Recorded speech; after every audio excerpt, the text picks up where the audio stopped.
এখন আমি ডাকতে চাচ্ছি সাবেক প্রচার ও প্রকাশনা সম্পাদক চট্টগ্রাম বন্দর কর্তৃপক্ষর সাইফুর রহমান স্বপন। আসসালামু আলাইকুম। অসহায় নারী পুরুষ ও শিশু কল্যাণ ফাউন্ডেশন কর্তৃক আয়োজিত আজকের খতমে কোরআন ও মিলাদ মাহফিলের উপস্থিত প্রধান অতিথি সহ অন্যান্য অতিথিবৃন্দ এবং আমার সামনে উপস্থিত নারী পুরুষ যারা আছেন সকলকে আমি আমার পক্ষ থেকে ধন্যবাদ জানাই।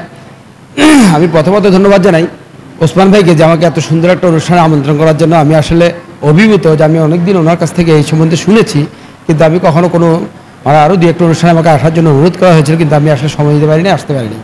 কিন্তু আমি এবার ইচ্ছাই করেছিলাম যে অনুষ্ঠানটা আসবো এবং দেখব যে আসলে অনুষ্ঠানটা কাদেরকে নিয়ে হয়, নারী শিশু কল্যাণ কারদের জন্য করা হচ্ছে। আমার কাছে আসলে অসাধারণ লাগছে যে আমি এই মানুষগুলোর সাথে আসলে একসাথে আজকে ইফতার করতে পারবো।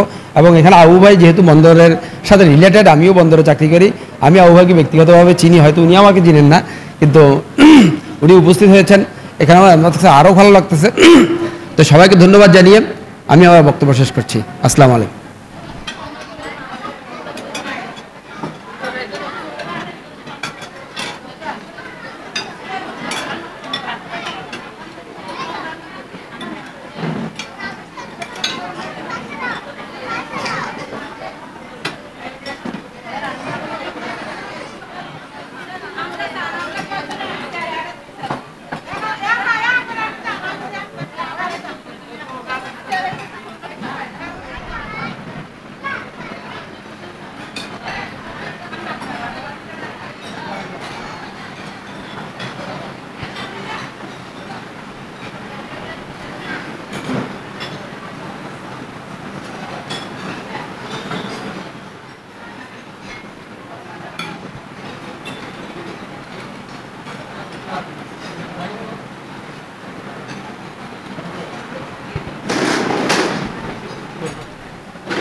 অসহায় নারী পুরুষ ও শিশু কল্যাণ ফাউন্ডেশন সমাজ ও দেশের কল্যাণে নিয়োজিত সংগঠন।